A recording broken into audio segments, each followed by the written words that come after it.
asalaamaaleykum mbokk yi ñuy seetaan ci Atlantique TV ma amaat mbégte man Pape Sané ñëw tey di waxtaan ak yéen ci chronique bi nga xam ne moom la ñuy faral def ñaari yoon ci semaine bi tey nag ñu war a waxtaanee mbir mi nga xam ne mooy mbirum 94 milliards yi nga xam ne moom la kii di Ousmane Sonko tuumaloon kii nga xam ne mooy Mamour Diallo. ñu gis ci depuis boobu ak léegi kii di procureur de la République ne moom du ci yey du ci yàbbi kii nga xam ne moo nekkoon défunt juge Samba Sall nekkoon doyen des juges daal di defoon li nga xam ne moom la ñuy wax ci droit refus d'informer mooy maanaam ba ko Ousmane Sonko saisiré comme partie civile daa xamal ni que carrément moom Ousmane Sonko yoon mayu ko pour que mu wax ci mbirum 94 milliards yooyu même bu ciy wax it yoon mayu ko mu porter plainte ñu gis ni que balaa loolu ñii nga xam ne ñooy waa assemblée nationale defoon nañu commission d'enquête daa di seetal ka nga xam ne moom lañ doon jiiñ muy Mamour Diallo boobu moom ak ay avocat am defoon fi également plainte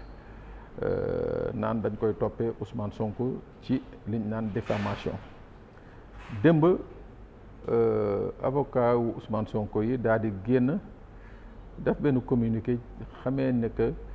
ñii nga xam ne mooy chambre d'accusation bu cour d'appel ñoom it topp nañu le juge doyen des juges waxoon mooy maanaam refus d'informer maanaam ci 94 milliards yooyu kii di Ousmane Sonko amul lu ko ci yoon may pour mu naan da ciy topp Mamour Diallo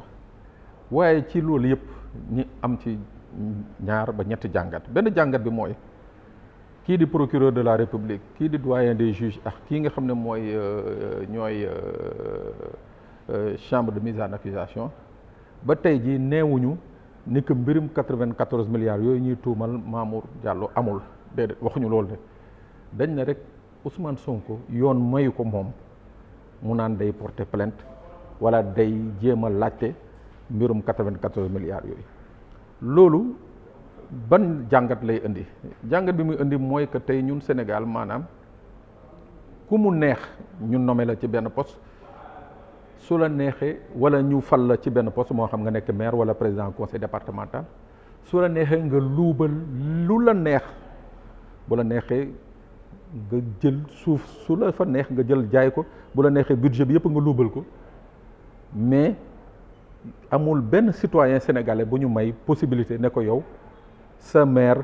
wala sa président conseil départemental wala ministre diw wala DG diw wala directeur diw wala diw sangam bi nga xam ne mu ngi yore xaalisu askan bi sàcc na ko yow amul benn sénégalais bu ñu may droit pour nga topp loolu mooy les défauts de ce qu'on appelle la démocratie représentative ñun démocratie bi ñu am démocratie représentative la mooy maanaam dañuy fal ay nit bu ñu falee ay nit ba pare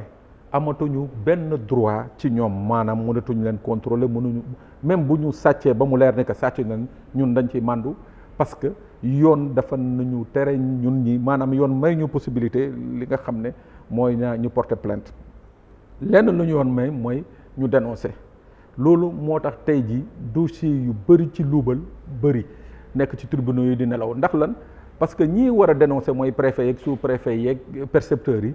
daanaka loolu luubal fu mu amee ci mairie luubal fu mu amee ci direction générale luubal fu mu amee ci service état ñoom seen loxo sorowu si parce que ñoom ñoo yore li ñu naan le contrôle de la légalité loolu mooy premier jàngat bi mooy que tey jii Sénégal nit mën na fi sàcc wala ñu jiñ ko ni sàcc na fi 94 milliards te du mujj fenn tant que ñi nga xam ne mooy nguur décidé wul ni que affaire bi dana am mujj bu jënteel ñaareelu jàngat bi mooy ci lan mooy tey jii lu day ni 94 milliards nga xam ne Sénégal mu ngi toll fa nga xam ne tey jii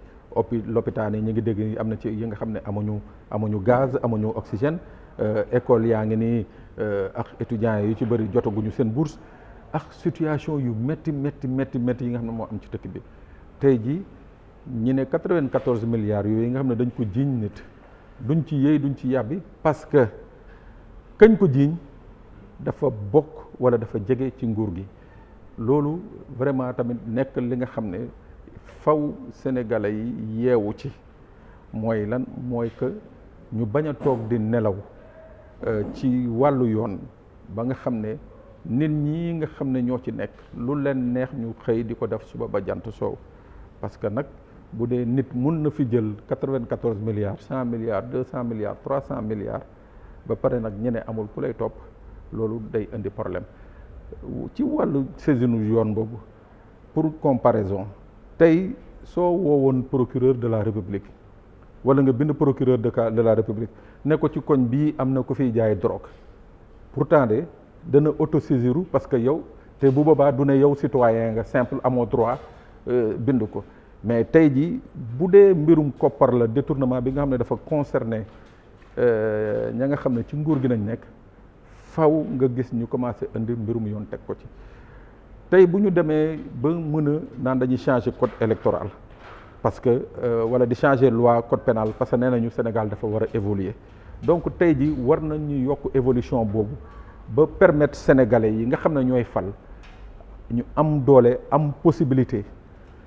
saa su nga xam ne seeni élu wala ñi nga xam ne ñoom la président fal luubal nañu ñu permettre sénégalais yi organiser wu mun a apporter la défense mooy maanaam mun a porter plainte mun a topp loolu ba xam dëgg fu mu féete loolu buñ ko amul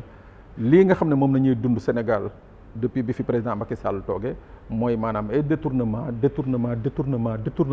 te ba tey jii doo ci gis ku ci yoon sanctionné ci loolu nañuy continuer di vivre donc moo taxoon ma ne affaire u 94 milliards yi waratul doon mbir bi nga xam ne Ousmane Sonko moo koy jël c'est-à-dire tey jii képp kuy parti politique képp kuy organisation de la société civile képp kuy mouvement ak sénégalais foo toll war nga jóg jël affaire bi aki moo ko def ko sa mbirum bopp parce que nag fu ñu mënee noppi ci 94 milliards bu subaa war nañu mën a noppi nag ci 1000 milliards wala ci 2000 milliards parce que nag gis nañ fi ay jamono fii nañ fi doon jiiñ ki nga xam ne tamit mooy Aliou Sall nekk rakku président de la République ci ñii naan ay 6000 milliards ñii naan li yëg li ba tey jii it mujjul fenn donc tey jii faw combat yi ni men Sénégalais yi jëlal ko seen bopp mooy maanaam saa yu élu mooy maanaam ku ñu fal bu luubalee wala ka nga xam ne président moo ko nommé moo luubal Sénégalais yi jël ko def ko seen combat ba keroog justice du ci mun a wax loolu laa ne woon tey naa ko partagé ak yéen ci sama waxtaanu tey bi di leen di jox dig daje incha allah rabi ci semaine bii di ñëw jërëjëf.